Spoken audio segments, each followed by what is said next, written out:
want something that's new. My soul, my soul, my soul, my soul, my soul wants something that's new. Se tivesse que falar para um estudante, ou para um colega, né? Por que se deve ler Du Bois hoje? Por que ele deve ser lido como um clássico das ciências sociais? Porque a gente não compreende a estruturação da desigualdade sem entender a dimensão que ele está olhando, que são os impasses da racialização, tanto na formação de grupos quanto na formação das hierarquias.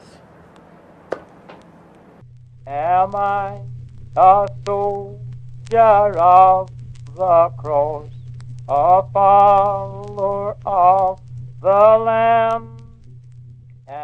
William Edward Bogart Du Bois nasceu em 1868 em uma pequena cidade em Massachusetts, nos Estados Unidos. Entre 1885 e 1888, estudou na Fisk University em Nashville, uma universidade apenas para negros, e seguiu depois para a Universidade de Harvard. Graduado em História, conseguiu uma bolsa para a Universidade de Berlim, onde estudou sobre ciência política e estatística. Retornando aos Estados Unidos, tornou-se o primeiro afro-americano a obter título de doutor por Harvard. O seu trabalho como pesquisador assistente de sociologia na Universidade da Pensilvânia resultou em pioneiro estudo de sociologia sobre a questão racial na sociedade americana a partir do estudo sobre a comunidade negra de um bairro da Filadélfia. Sociólogo prolífico, a sua produção segue sendo fundamental para a compreensão das dinâmicas sociais e dos atravessamentos por marcadores sociais da diferença. A vida de Du Bois foi marcada pelo ativismo na defesa dos direitos dos negros, pela luta contra o colonialismo e pela adesão ao panafricanismo. Apenas recentemente, os seus livros têm sido traduzidos para o Brasil como os clássicos As Almas do Povo Negro, O Negro da Filadélfia, um estudo social e A Igreja Negra. Tem um problema grande para a recepção dele, porque o Du Bois foi um autor que nunca desistiu do conceito de raça, da elaboração do conceito de raça, né? E a gente sabe que de 1945 para frente, a gente tem um antirracialismo forte nas ciências sociais.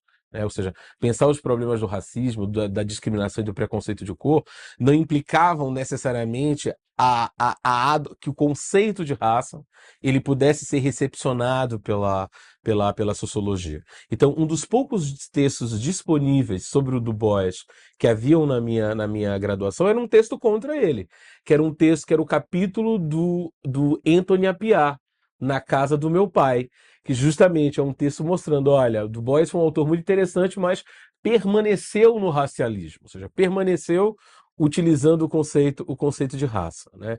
E isso também, ali nos anos 90 e 2000, envolvia também enorme polêmica das ações afirmativas, né? Ou seja, então eu acho que no caso dele, quer dizer, tem esse problema para a recepção dele, que é o fato de que, bom, hoje está mais consolidado nas ciências sociais a retomada do conceito de raça como um conceito, como classe, como gênero, como outros que a gente pode utilizar. Mas isso não estava assim, não teve assim na segunda metade do século XX, e nos anos 90 e no comecinho dos anos 2000, isso também não era pacífico, né? Eu lembro ainda havia essas discussões, poxa, será que a gente não tem que usar étnico? Vai usar raça, mas não está retornando uma coisa biológica, ou seja, essa ainda era uma questão. Então acho que tem isso.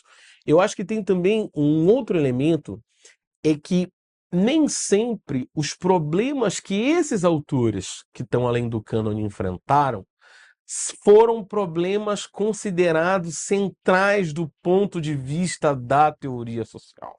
Então a gente também teve que renovar a nossa concepção sobre como é que a desigualdade se estrutura, como é que os mecanismos sociais se organizam para valorizar o que eles estavam olhando como um componente central.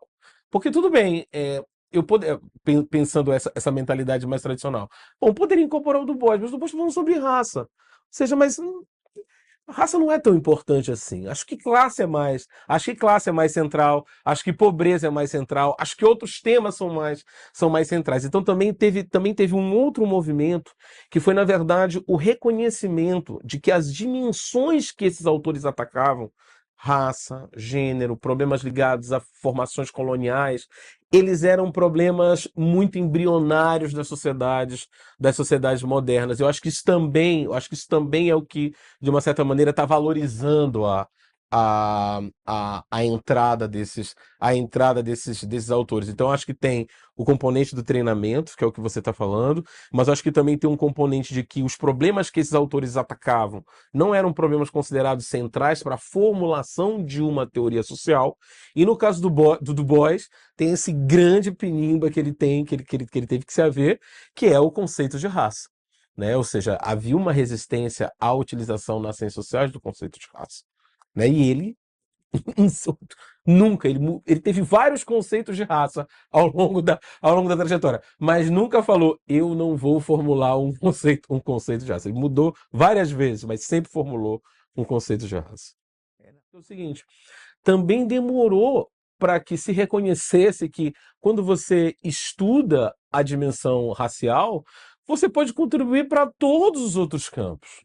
É muito evidente para qualquer estudante de ciências sociais que quando ele estuda a classe, ele está contribuindo com o entendimento da economia da sociedade, com as formas de estratificação, com a política daquela sociedade, com diversas relações daquela sociedade. Mas não é evidente, não está no senso comum do estudante de ciências sociais e, infelizmente, nem dos professores de ciências sociais, que quando você estuda uma dimensão como raça, você não está estudando, vou utilizar até o termo que está no debate público, uma dimensão identitária da vida, uma dimensão extremamente confinada ou particular da vida. Você está dando contribuição para todas as outras dimensões sociais. Então, esse encapsulamento do Du Bois é também o encapsulamento do lugar da questão racial na formação das ciências sociais. Du Bois, você concorda que pode ser lido como um grande cientista social? Sociólogo da religião, sociólogo urbano, sociólogo da cultura, marxista. Ele pode ser lido de várias maneiras. Só que a centralidade da questão racial é tão forte nele que enviesa o modo como ele pode ser recebido. My soul, my soul, my soul, my soul, my soul wants something that's new. Do ponto de vista do Brasil, o que eu acho interessante do Du Bois é, na verdade, recolocar o lugar da sociologia praticada nas Américas num outro patamar. Né?